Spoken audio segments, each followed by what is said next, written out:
Hello, നമ്മളപ്പോൾ വെണ്ടക്ക വറുത്തരച്ച് ചാറ് വെക്കാൻ പോകണം കേട്ടോ. അപ്പോൾ അതിനായിട്ട് വെണ്ടക്ക അരിയണം.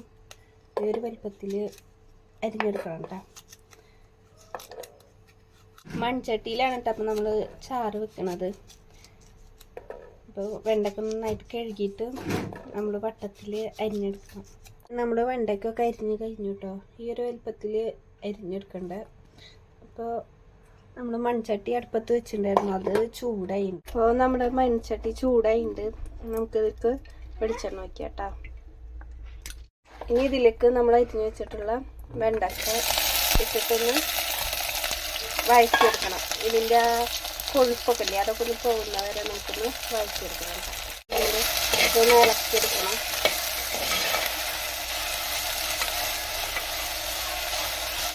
അപ്പോൾ ഇത് വഴണ്ടി വരുന്ന നേരം കൊണ്ട് നമുക്ക് തേങ്ങ വറുത്തെടുക്കണം.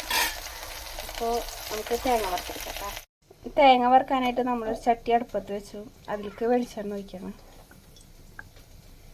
അപ്പം നമ്മൾ തേങ്ങ വറുക്കാനായിട്ട് നാളികേരം എടുത്തിട്ടുണ്ട്, ചെറിയുള്ളി, വെളുത്തുള്ളി, ജീരകം ഇതൊക്കെ ഇട്ട് നമുക്ക് വറുത്തെടുക്കാം.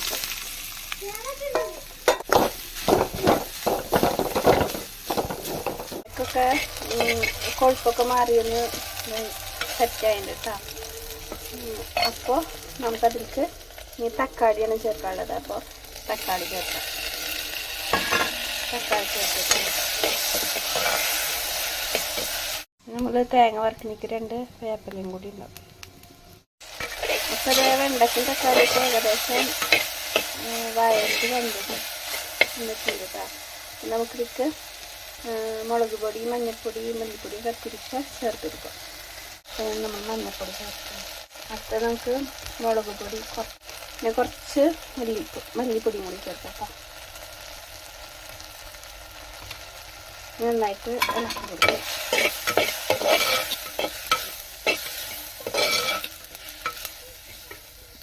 വേണ്ട ഒരു ലേശം പുളിവെള്ളമാണ്. അപ്പോൾ അതും കൂടി നമുക്ക് ഇതിലേക്ക് ചേർക്കാം. ആവശ്യമുണ്ടെങ്കിൽ ചേർത്താൽ മതി കേട്ടോ. പുളി ഇഷ്ടമുണ്ടെങ്കിൽ തക്കാളിയിൽ തന്നെ പുളി ഉണ്ടാവും, എന്നാലും കുറച്ച് പുളിവെള്ളം കൂടി ചേർക്കാം. പിന്നെ നമുക്ക് 2 പച്ചമുളക് കൂടി ഇതിൽ കീറിയിടണം കേട്ടോ. അപ്പോൾ അതും കൂടി നമ്മൾ പച്ചമുളകും കൂടി അതിലേക്ക് ഇട്ടു. ഇനി നമ്മൾ ഉപ്പിട്ടിട്ടില്ല കേട്ടോ. അപ്പോൾ നമുക്കതിക്ക് ആവശ്യത്തിന് ഉപ്പും കൂടി ചേർക്കാം. നമുക്കതിക്ക് ആവശ്യത്തിനുള്ള ഉപ്പ് ചേർക്കാം കേട്ടോ.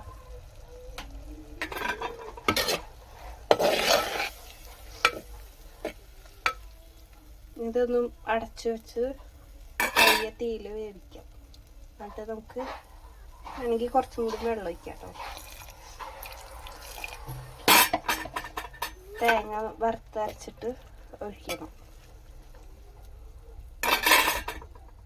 അപ്പോൾ അത് തേങ്ങ ഏകദേശം വറവായി വരുന്നുണ്ട്. അപ്പോൾ നമുക്ക് കുറച്ച് മഞ്ഞൾപ്പൊടി ഇതിലേക്ക് ചേർക്കാം. പിന്നെ കുറച്ച് ഗരം മസാല പൗഡറും കൂടി ചേർക്കാം കേട്ടോ. അത് കുറച്ച് ഗരം മസാല. അത് നമ്മുടെ തേങ്ങ വറുത്ത് റെഡി ആയിട്ടുണ്ട്. അപ്പോൾ ഇനി തീ ഓഫാക്കിയിട്ട് ചൂടാറാനായിട്ട് വെക്കാം. ചൂടാറിയിട്ട് നമുക്ക് മിക്സിയിലിട്ട് അരച്ചെടുക്കാം കേട്ടോ. നമ്മൾ ഇടയ്ക്കൊന്ന് ഇത് തുറന്ന് ഇളക്കി നോക്കാം കേട്ടോ. ഇപ്പോൾ വറുത്ത നാളികേരം കുറച്ച് ചൂടാറിയിട്ടുണ്ട്, അധികം ചൂടാറാൻ നിന്നിട്ടില്ല കേട്ടോ. അപ്പം നമുക്ക് ഇതിൽ കുറച്ച് വെള്ളം ഒഴിച്ചിട്ട് അരച്ചെടുക്കാം. ആവശ്യത്തിന് വെള്ളം ഒഴിച്ചിട്ട് അരച്ചെടുക്കാം കേട്ടോ.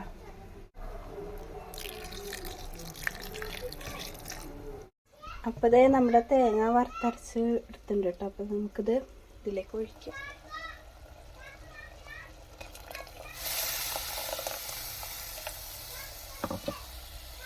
വെള്ളം ഒഴിച്ച് വയ്ക്കാം കേട്ടോ.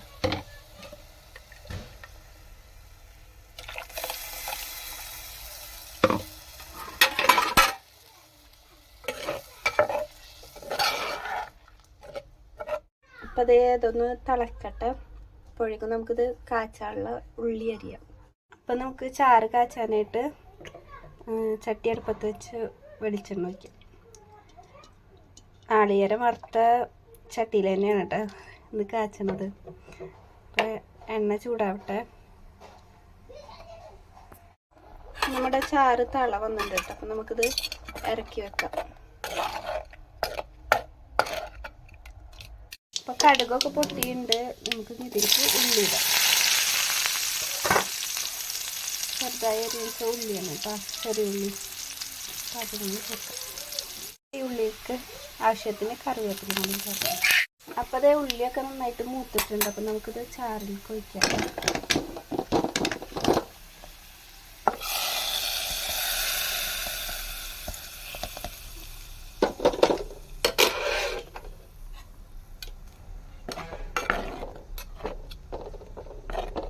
അപ്പോൾ ഇത്രേ ഉള്ളൂ, നമ്മുടെ ചാറ് ഇവിടെ റെഡി ആയിട്ടുണ്ട്.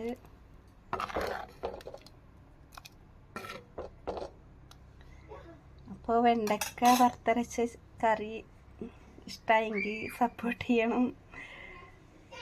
Thank you.